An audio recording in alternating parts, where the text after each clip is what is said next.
Welcome to the Respectful Divorce Podcast. If you're considering a divorce, it's important to know that you have options for how you divorce. On the Respectful Divorce Podcast, we explore those options and provide advice from divorce professionals. I'm your host, Tim Crouch, and today we're talking with members of the Cleveland Academy of Collaborative Professionals. Joining us today are collaborative divorce attorney Mary Biacsi, Becky Murphy, a certified divorce financial analyst, and Elizabeth Bach, a collaborative family and child specialist. Thank you all for joining us today. Thank you for having us. Thanks for inviting us. So, Mary, let's just kind of start because you're a divorce attorney by trade, and so you have a sense of the whole divorce process.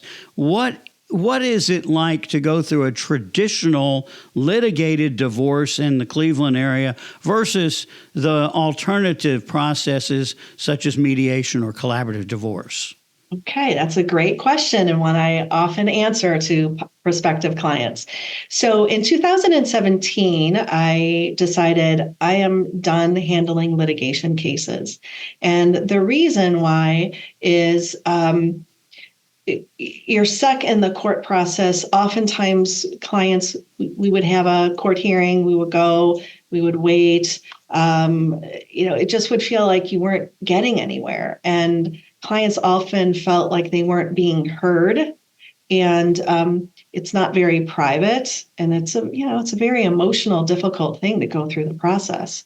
So in 2017, like I mentioned, I decided I'm done. I am here to help couples get through this very difficult process, and I didn't feel that my skill set that I had was helping in the litigation realm. And I just didn't feel like it was a really good holistic way to help clients. Now, with that said, there are certainly certain cases that probably need to be in the litigation arena.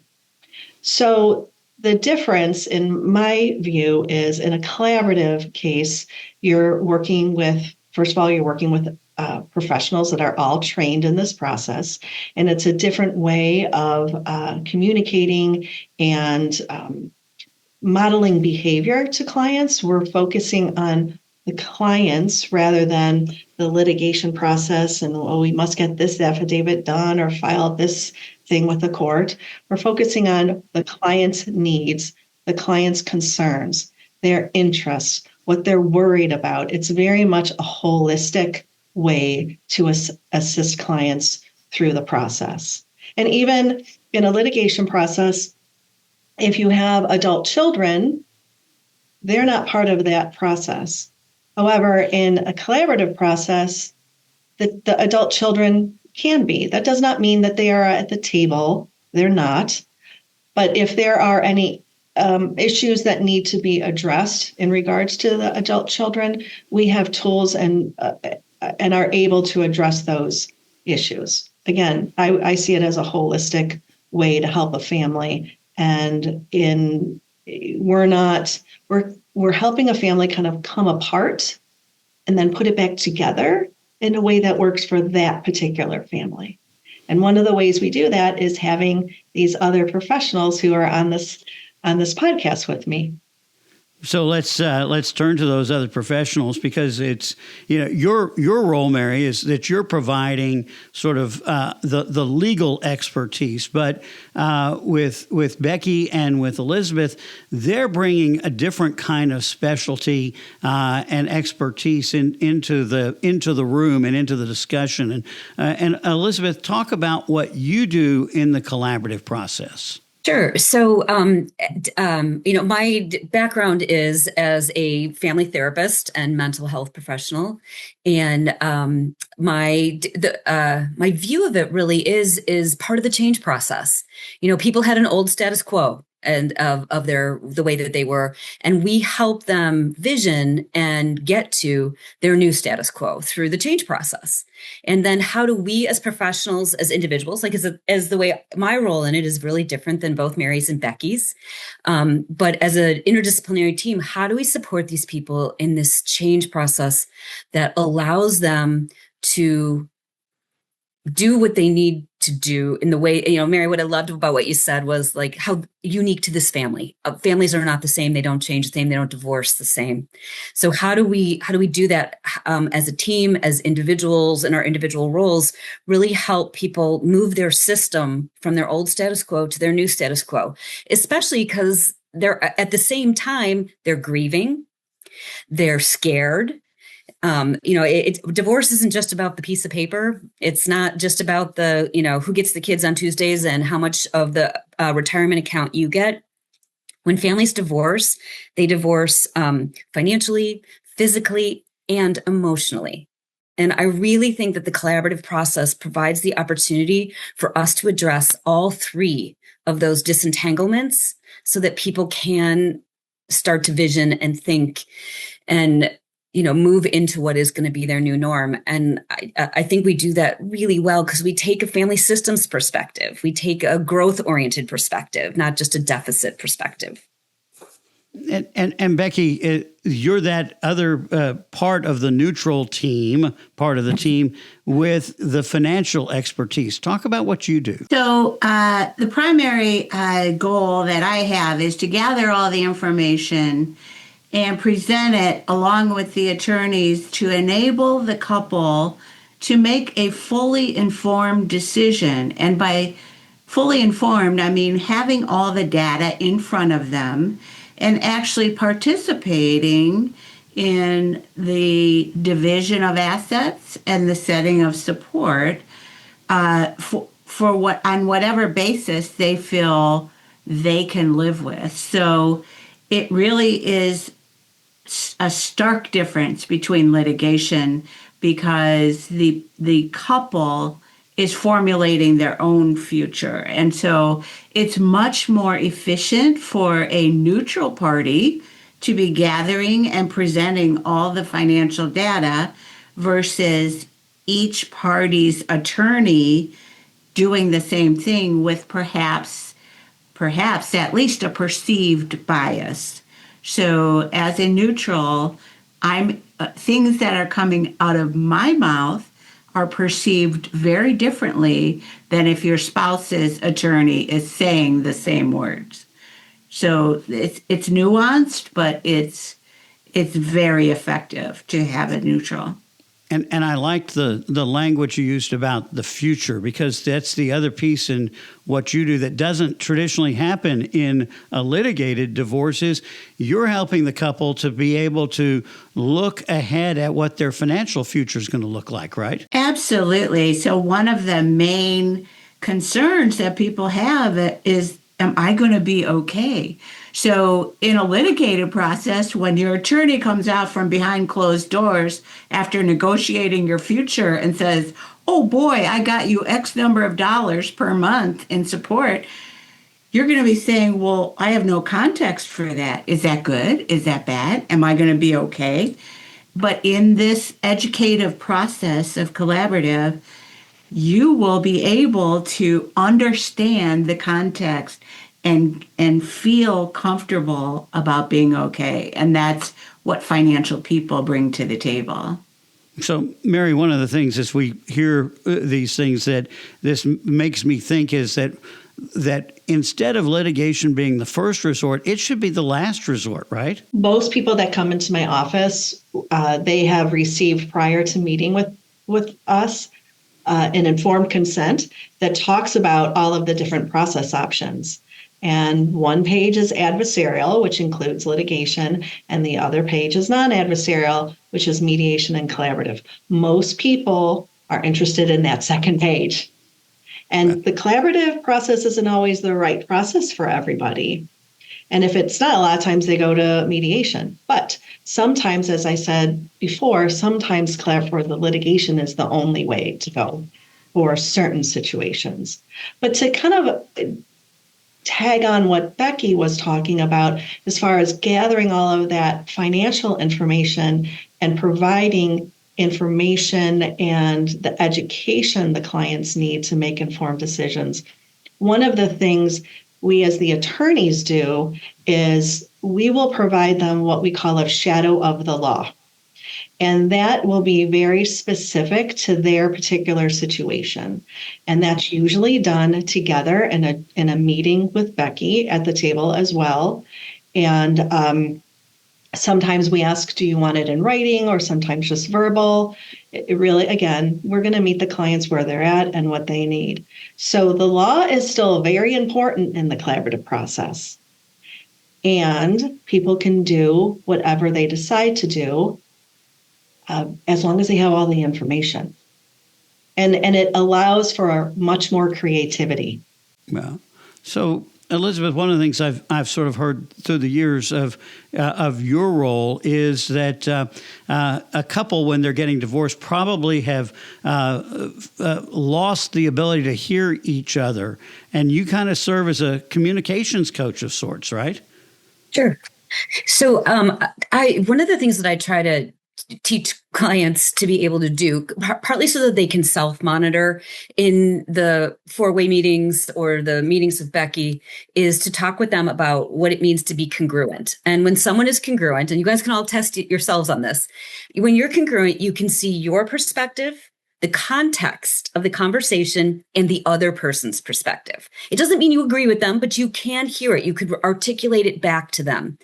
And so oftentimes what I notice is that couples get really incongruent. They can only see themselves, or they can only see the other, or they can only see the context. And when I can help them balance that, maybe they just need a break. Maybe they need to take a beat and go get a drink of water or stand out in the cold for a minute. But when we can get them to really do that, to be able to see themselves, see the other, see the context, then they can communicate without being defensive. And when you can communicate with someone without feeling defensive, then you can hear them. And if they can do the same back to you, and oftentimes that becomes an attunement thing. Like if one does it, then the other matches it, just as if one's screaming, the other will match it. And then the other person will also become congruent, and then you get heard. So, and if we can teach them how to do that, then hopefully they're not only going to be able to do it in our process, in our collaborative or our mediation process, they can do it out there as co-parents for the rest of the time that they have to co-parent. And that's actually one of the great things about mediation and collaborative is we're trying to teach them to do better for the future in the moment. And that's one of the things I love about our process is that, you're getting a process and you're getting to improve your own process. And what that translates into in terms of just reality is in the litigated process, they come back to the court to get decisions instead of making those decisions on their own. Right. And oftentimes in a parenting plan, we'll have language in the document that they will return to an alternate dispute resolution process. Sometimes if they were working with Elizabeth, as an example, as a coach, they will go back to Elizabeth. And if they have some little bump in the road in regards to a parenting issue, and then they are not back in court. And it's just much better for the family, for the children. Another tremendous advantage of having someone like Elizabeth on the team is that she helps the other professionals have insight into this couple and how we might react when they're being themselves in the meeting and how to prepare for what she has decided will be a probable response. So it's invaluable to have someone with that level of insight in helping the family. So one of the things, though, that I love about collaborative in particular is that I have two other people to talk about this with. Even if I'm doing like a mediation within a litigation on a particular issue, I don't ever get to really talk with the attorneys and say like, hey, your client, when they start going, I don't know, that means they don't have access to this part of their brain. And so what they need is for you to ground them. Us being able to have those types of conversations amongst the professional team are of such value to the process and such value to the clients in ways they probably can't even imagine or conceive. But it also means that I don't have to practice in a vacuum. Mm-hmm. They don't have to practice in a vacuum. And, if we believe that, people heal in connection, then the professionals being connected helps the client's healing. Yeah. So, Becky, you're a CDFA, Certified Divorce Financial Analyst. What does that mean that you have in terms of special skills? Well, I think that it should be distinguished from someone who has, for example, a business valuator background or an accountant background. Even though, yes, it is uh, uh, founded in the financial area of the process, we are taught how to help the couple go about determining their outcome. And so they are topics that are generic to this process, not necessarily helping them with their taxes moving forward or whatever area of expertise. It's focused on getting people to transition from a 2-income family over into a 1-income household.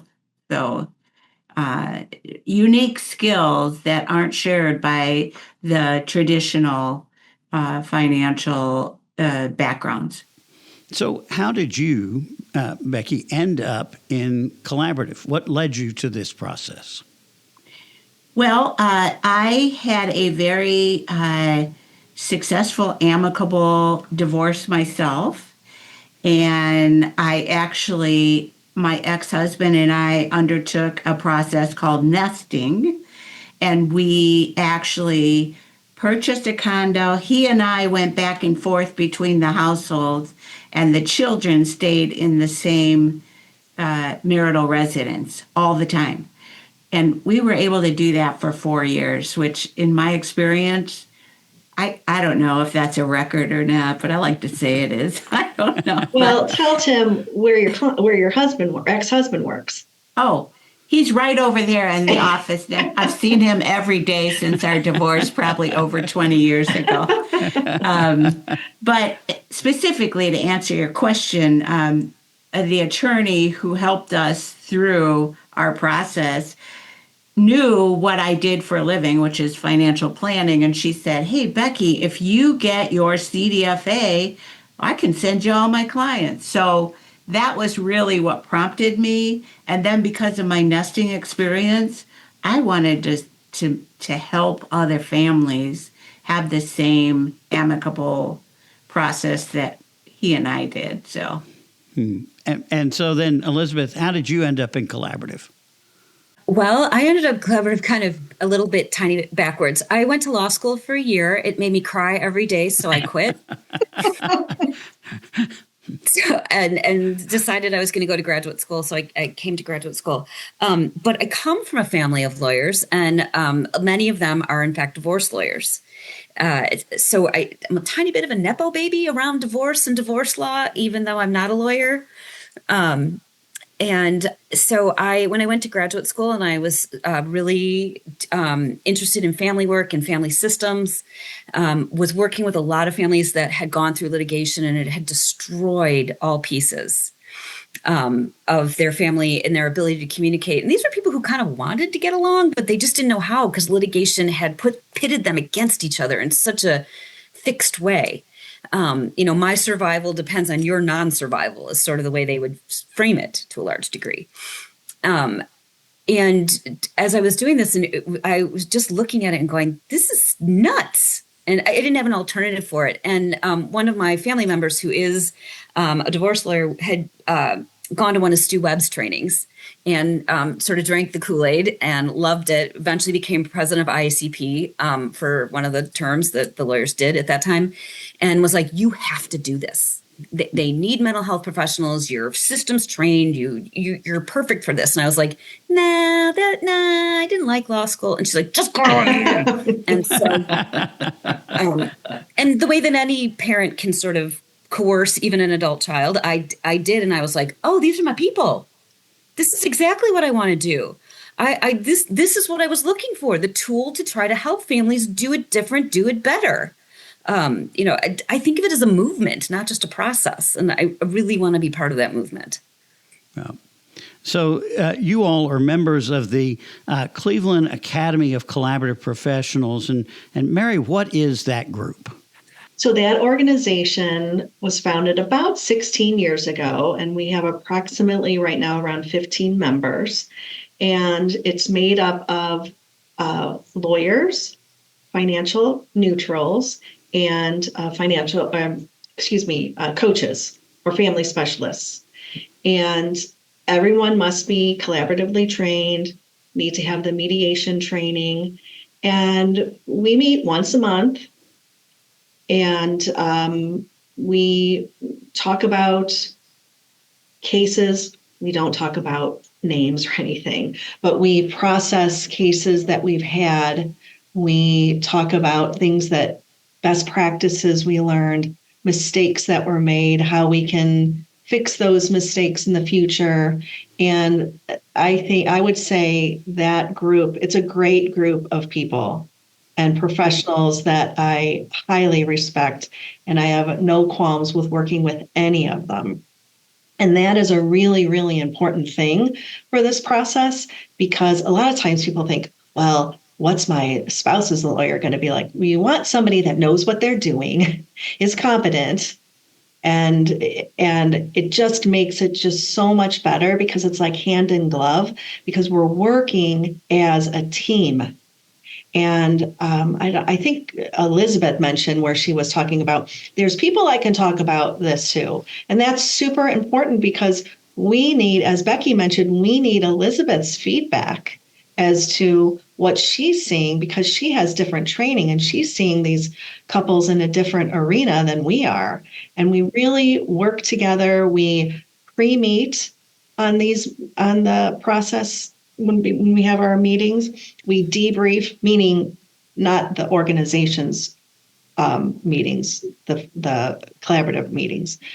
We debrief what mistakes were made, what can we do better, or we high five each other. Hey, we did a great job. Not in front of clients, because that's not good. People that, because it's so hard, and we understand. I mean, there's been many times professionals have been moved to tears, because we're really helping. We're not hurting. And these people come to us hurting. We're not here to make it worse. We're here to help them get through this process in a dignified, respectful way. So the organization, as I mentioned, has been around for 16 years. I hope it's around for many, many, many more years after we are all long gone, because I think it's the best way to help a family. So we're doing this podcast ahead of Divorce with Respect Week, which is coming up March 1st through 8th. And the Cleveland Academy of Collaborative Professionals is participating in that event. And during Divorce with Respect Week, your participating members who are on the Divorce with Respect Week website are offering free consultations. You can go to the site to schedule that consultation. But I wanted to ask each of you, what, in your mind, does it mean to divorce with respect? Mary? The ability to hear your soon-to-be ex-partner, the ability to find your voice, meaning the client's voice. Sometimes there's someone who has a voice that's pretty meek. We try to help that person. And just to really meet each other where you're at. And the best part of it is our goal is to send out these couples in a way that they can communicate together, especially when they have children. Because if they can't co-parent, what does that do to those children? And then what do those children end up being like as adults, and who do they end up marrying? And we don't want we don't want it to repeat. We want to help people make better themselves, which are this little tiny part of society. Hopefully we're making it better. Becky, what does respect look like for you in a divorce? Well, I think with anything else, it starts with yourself and your perception of you. And so the more information that you have, from my biased perspective, at least financially, the more respect you have for yourself, and therefore the more awareness and respect you can have for your soon-to-be former spouse. And so I think it's just like so many other things. Information is power, and so the more knowledge you have, the better off you are going to be. And Elizabeth, what does respect look like to you? So I think what respect looks like to me is, again, sort of the concept of congruence, to be able to look at the situation, self, other context. But respect really, at least for me in this situation, is making sure that you respect what the family you had, because it's not demonized. Respect for how hard the process of divorce is, and respect for the future and what that's going to look like. I always tell clients that, in order to gain respect and trust from the other person, you have to act towards yourself and the other and your kids and the process with respect and trust. And that will slowly but surely, hopefully, move the people's toes in the right direction. But because I find when people can respect one another, they can communicate, exercise goodwill, and common sense. And those are the three things you need to co-parent. All right. Well, special thank you to Elizabeth Bach, Becky Murphy, and Mary Biacsi for being with us today on the Respectful Divorce Podcast. If people would like to learn more about you individually or reach out to you, what's the best way to do that, Mary? People can reach out to me through my website. The name of my firm is the Family Law Group, and we are in Cleveland. My email is mary@tflg.net.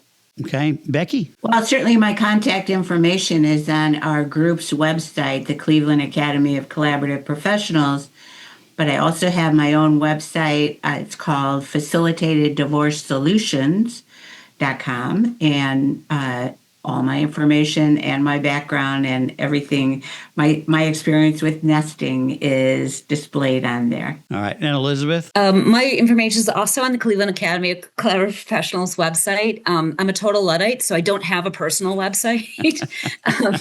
So people usually just get me through email or text, MALORY214@yahoo.com. And my phone number is on the Collaborative website if people just want to shoot me a text. I'm pretty good about responding within 24 hours and trying to get people in within 10 days. All right. Well, we will put all of that contact information in the show notes, along with the link to the website for the Cleveland Academy of Collaborative Professionals. I want to thank you for watching the Respectful Divorce Podcast. This reminder that Divorce with Respect Week is coming up March 1st through 8th.